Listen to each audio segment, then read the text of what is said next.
واجلد يا أبن شعاعوق طيبان দুনিয়াকে আলবছি জগবি খলক বিশাল দুনিয়াকে আলবছি জগবি খলক বিশাল। আলহামদুলিল্লাহ, আল্লাহ পাকের শুকরিয়া আদায় করতেছি যে মহান রব্বুল আলামিন আপনাকে আমাকে শাওয়াল মাসের প্রথম জুমার নামাজ আদায়ের জন্য আল্লাহ তাআলা আমাদেরকে কবুল করে জুমার মসজিদে জুমার নামাজের উদ্দেশ্যে জুমার নামাজ আদায় করার উদ্দেশ্যে আল্লাহ তাআলা আমাদেরকে নিয়ে এসেছেন। সবাই শুকরিয়া আদায় করি আলহামদুলিল্লাহ। আমি আগেও বলছি, এখন বলতেছি, আল্লাহ তাআলা যে নিয়ামত দেয় সেই নিয়ামতটা পাওয়ার পর শুকরিয়া আদায় করতে হবে। কিভাবে আদায় হবে তা আমি আরো বিগত জুমায় আমি আলোচনা করেছিলাম, সময় বলছি বিগত দিনে।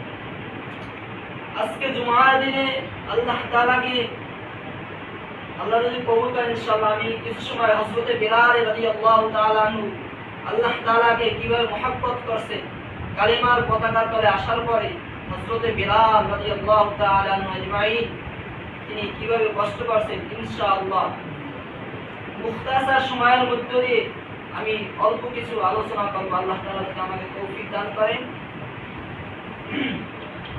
আল্লাহ তাআলা আজকে শাওয়াল মাসের প্রথম জুমার নামাজ অনেকে এখন পর্যন্ত আসতে পারে না, দুনিয়ার কাজের মধ্যে ব্যস্ততা থাকার পরেও এখনো পর্যন্ত মসজিদে আসতে পারে না। আমরা তাদের জন্য দোয়া করতে থাকি, আল্লাহ তাআলা তাদেরকে দ্রুত মসজিদের মধ্যে নিয়ে আসে। আল্লাহ তাআলা মানুষ বানাইছেন খুব আদর করে, মায়া করে, মহব্বত করে। মানুষ ইনসান বানাইছে তার ইবাদত করার জন্য, তার ইবাদত করবে।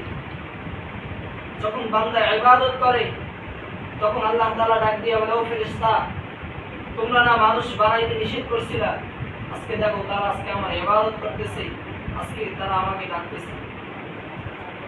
হযরত বিলাল রাদিয়াল্লাহু তাআলা আনহু আজমাইন উমাইয়া ইবনে খালফ জাহান্নামের কীর্তদাস ছিলেন।